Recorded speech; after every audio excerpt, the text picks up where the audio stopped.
What's up, y'all? It's your boy Ty, and I'm back today with another video. And today we got top 10 best Nickelodeon cartoons. Now I'm hyped for this one.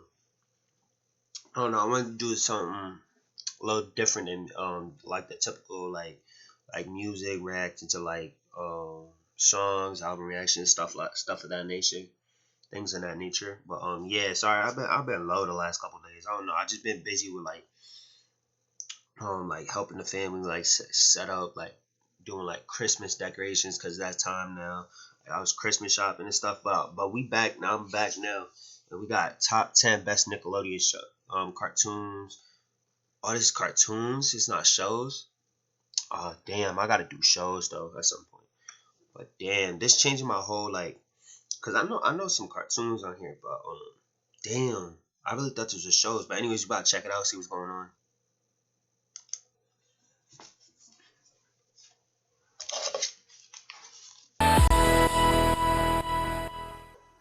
So I have shared with you all the shows that I love and not love on Cartoon Network. But this is not a one-horse town. Nickelodeon has been in the business for a while now, and they have provided some amazing content. Heck, some of my favorite shows of all time come from this channel. This is exactly how I pictured your band would look. This is the top 10 best Nickelodeon shows. Number 10, My Life as a Teenage Robot. I really enjoy the premise of this show. Usually, I don't care for tropes. Yeah, and I just finished rewatching this for like the second time. I just finished rewatching it like I want to say like 2 months ago. I finished rewatching it. Yeah, the show was good. And the Cartoon, I'm I a should say. teenage girl and you can't tell me what to do, Mom. Do I make myself clear, XJ9? Jenny. What? Jenny! Call me Jenny! I changed my name to Jenny, remember? Ugh. But the contrast between teen girl and superhero robot works well and makes for a fun dynamic. There's a Powerpuff Girls feel to it, which makes sense. Rob Renzetti, the creator behind the show, used to work on Powerpuff Girls and Samurai Jack. So there's a good combination of action and slice of life. I want to have friends and hang out like normal teenagers do. Who would want to hang out with a rusty hunk of metal like me? Also, the humor is spot on. People just don't respect fine art anymore. Again, they use the teenage girl trope a lot, and I roll my eyes at how boy crazy Jenny is. But then they bring it back in with some sci-fi action. You're as evil as your father. I'm not evil. I'm a normal girl! I am normal! Number 9. The Loud House. What a pleasant surprise. Nickelodeon has been stuck on the Not one of my SpongeBob shows. trend for years now. So it was nice to see something that was different and actually succeed. The Loud House is about a boy named Lincoln and his 10 crazy sisters. I don't know why, This was not but one of my I get a shows at all. Schoolhouse of Rock vibe from this. Maybe it's because I never even heard of this show. This is not one of my shows at all. Not one of my cartoons at all.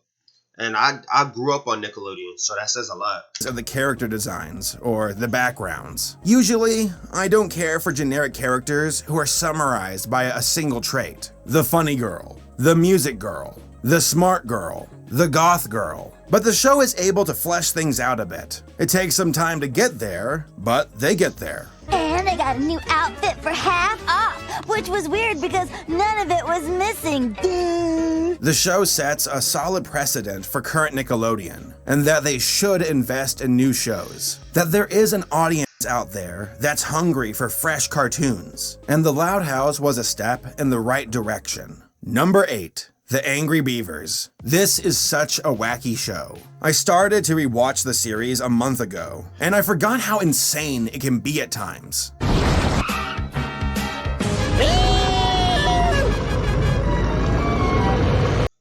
I remember, I think I watched like maybe an episode or something of this, but this wasn't a show I watched though. I remember those characters. I remember those characters. The characters look familiar.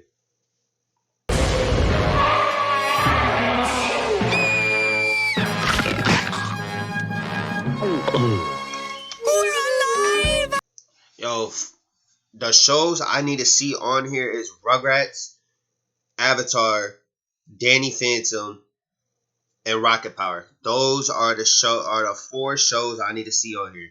For cartoons, those are the 4 shows.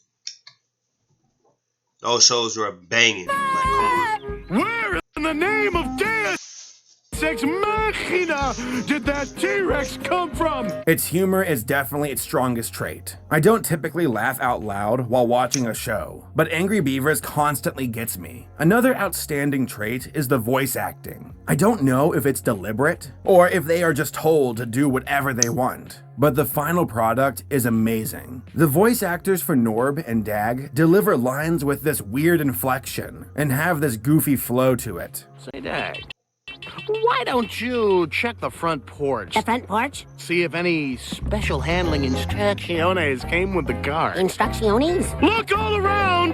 Check the forest! They may have blown away! Random humor can come across as try-hard and stupid, but it really works here. They embrace it, and provide one of the silliest shows I have ever seen.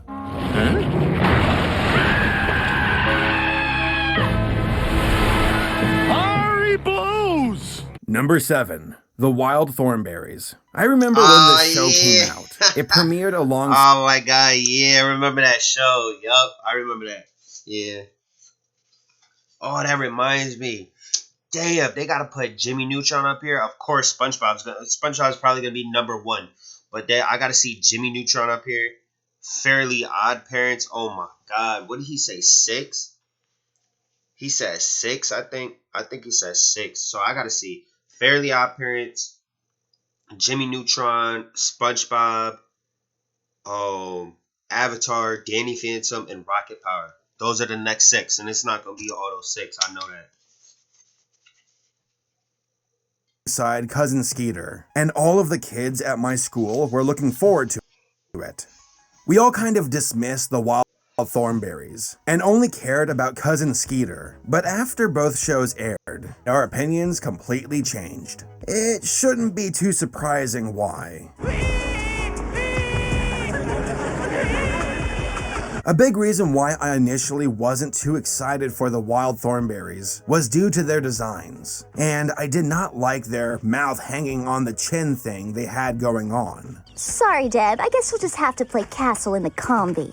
What? Despite the weird designs, I gave the show a chance, and I really liked what I saw. The premise was fun, and the characters had good chemistry. Also, I was a fan of nature documentaries, and the show did a good job of showcasing animals from different parts of the world. They even map out the geographical location of a specific episode in the intro for the show.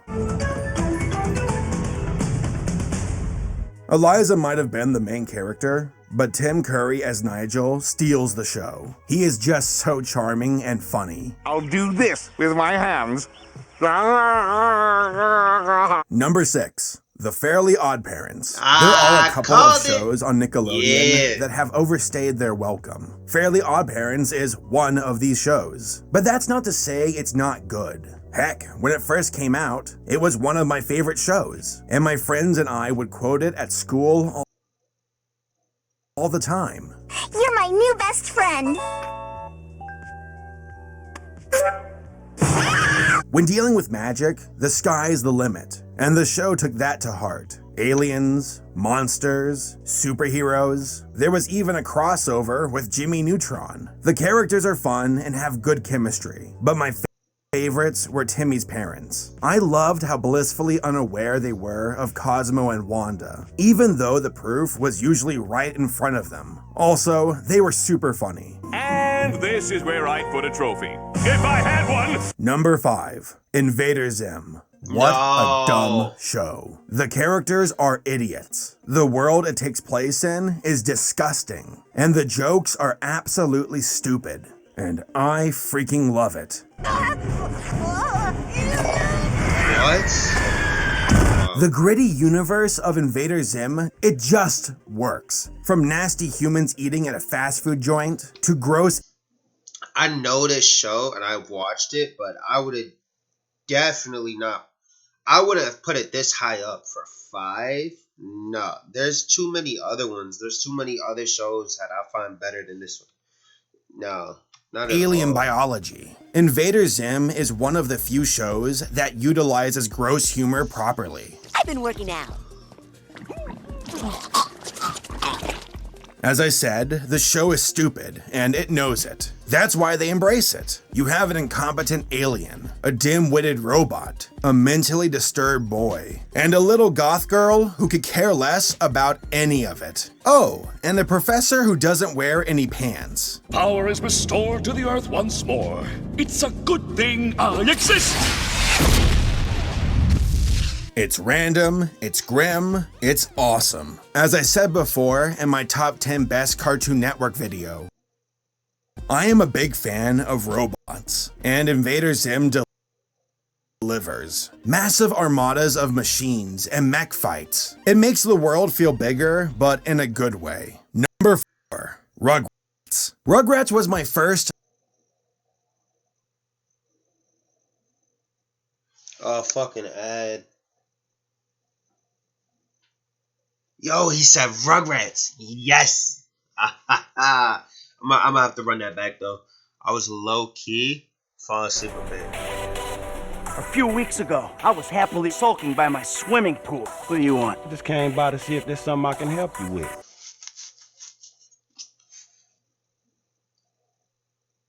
I'm retired.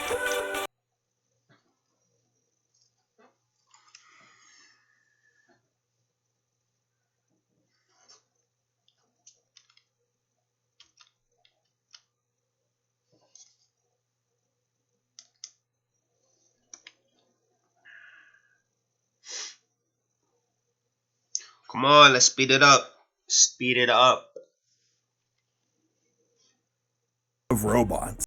And Invader Zim delivers. Massive armadas of machines and mech fights. It makes the world feel bigger, but in a good way. Number 4. Rugrats. Rugrats was my first favorite show. Yeah, that I was mine remember too. watching other shows Mine as a too. child, but Rugrats stood above them all. At the time, I didn't really know why. Baby humor wasn't funny to me, but I still enjoyed the show. Years later, I rewatched the series, and it started to make sense to me. It's the characters. Plain and simple. They work so well with one another, and make for a fun show. Yeah, the adventures the babies would go on were sometimes crazy, but I wouldn't really care if it wasn't for the characters. Tommy, the fearless leader. Chucky, the scaredy cat. Phil and Lil, the comic relief. And Angelica, the bratty kid who would boss everyone around. Here's your pudding, Angelica. Oh, that's okay, Uncle Stu. I'm not hungry anymore.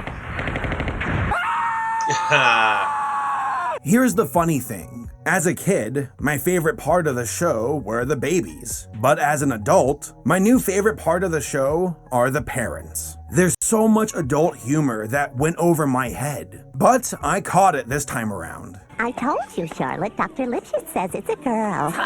That windbag thought Phil and Lil were intestinal gas. Face it, darling. Riding high, it's a guy. Well, you know what they say. Born under Venus, look for a...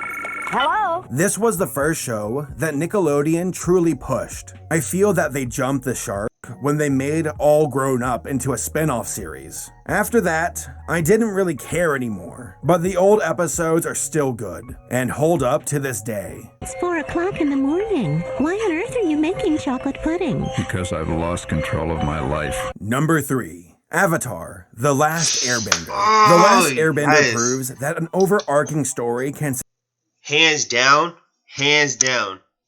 favorite Nickelodeon cartoon ever. Like, this show was just goated. Like, oh my god, I watched this show like probably like 5 times over. Like, this show was just goated. It was my favorite. Like, it really was my favorite. Like, Aang was my favorite character.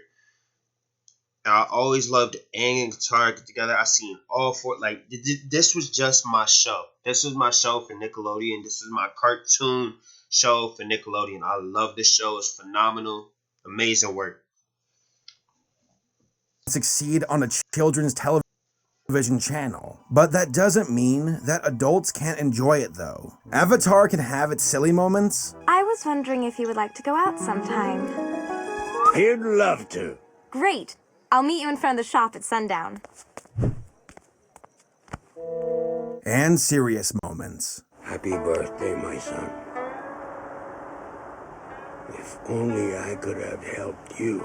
The universe of Avatar is unique in that it combines fantasy elements with that of actual human history. Earthbenders, they step, a stone jumps up out of the ground, they smack it, and wham, it goes flying. Also, the characters are fantastic, with Uncle Iroh being one of my favorites of all time. And the animation is superb. Joke? Dynamic battles displaying different angles that flow smoothly.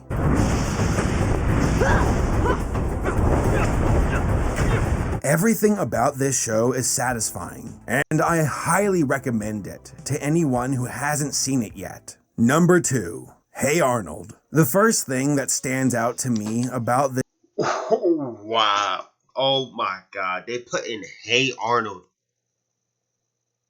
above Avatar.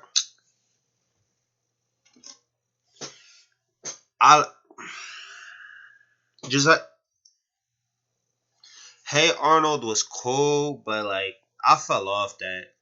Like what? They really put in Hey Arnold above, like come on. That's cap. Like what? Putting that above Avatar? Come on. This show is the setting. It takes place— That's like saying like yo, come on. What? I'm trying to think of like, yo.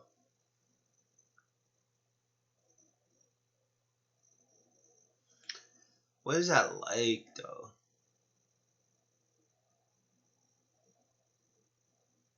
Cause it's not even. I'm trying to think of a good comparison, like a good comparison though.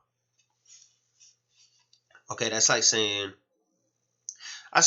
like a Honda Civic is like better than a fucking. That's like saying a Honda Civic is better than a BMW. Like what? A Honda Civic is just a Honda Civic. Like that's gonna get you where you want to go. But like a BMW is just like flashy. Like that shit got it. Like Hey Arnold was just like it was decent, but like there was nothing crazy about it. Like there was really no sparks. But like Avatar was all that, literally.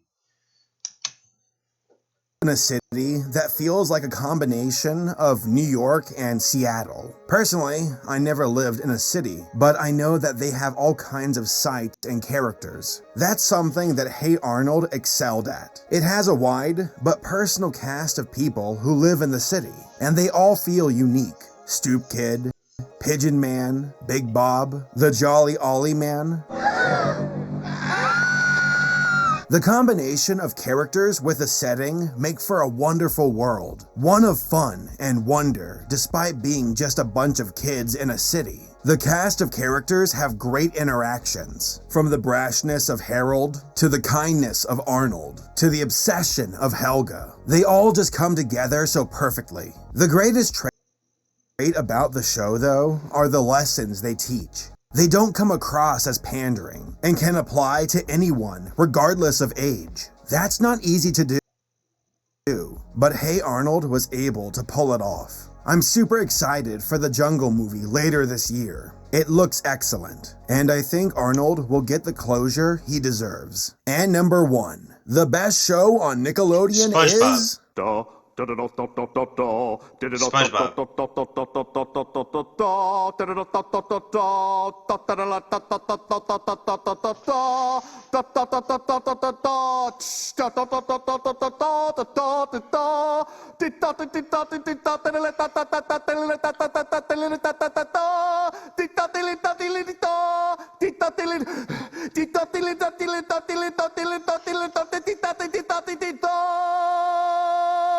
SpongeBob SquarePants. Hey!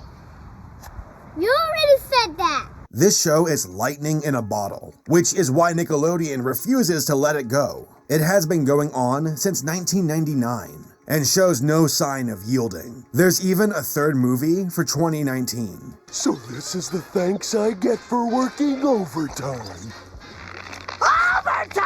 The first few seasons of SpongeBob were legendary. I would even compare it to the same levels of Looney Tunes and Tom and Jerry. The stories and jokes were some of the funniest I have ever heard on television. I mean, there's a reason why SpongeBob remains to be one of the most quotable shows of all time. No, Patrick, mayonnaise is not an instrument.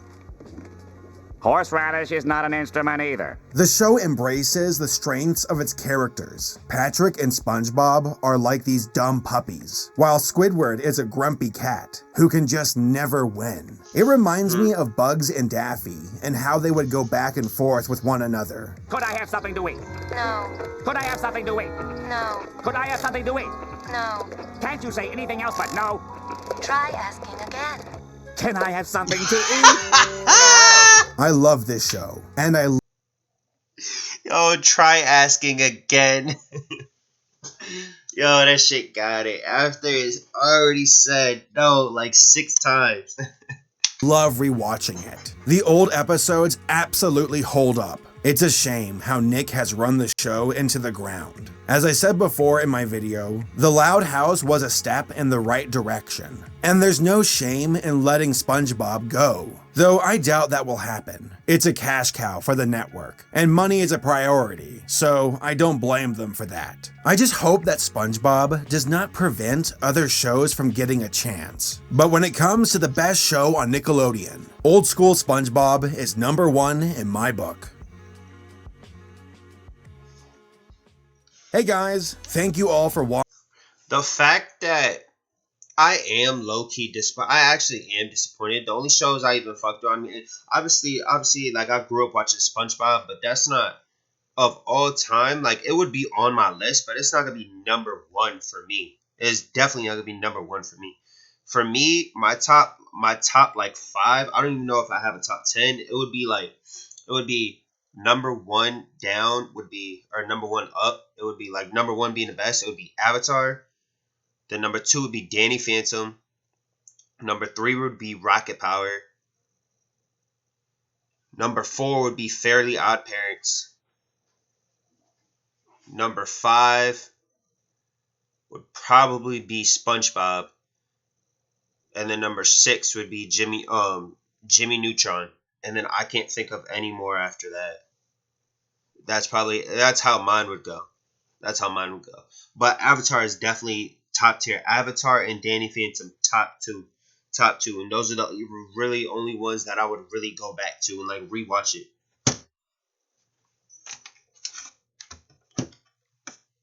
Watching the video. If you enjoyed it, give it a like and subscribe. But yeah, that was cool though. There was a couple shows that I never heard of. Like he kept talking about the Loud House. Like I've never even heard of that show, never at all. But yeah, that was cool though. I was a little disappointed though, but it's whatever. I really want to do the top 10 best Nickelodeon shows though, because the shows were way better than the cartoons. Way better. I wanted to do that, not the cartoons. But anyways, as always, subscribe to the channel if you're new and smash the like button. It's your boy Ty, and I'm out of here.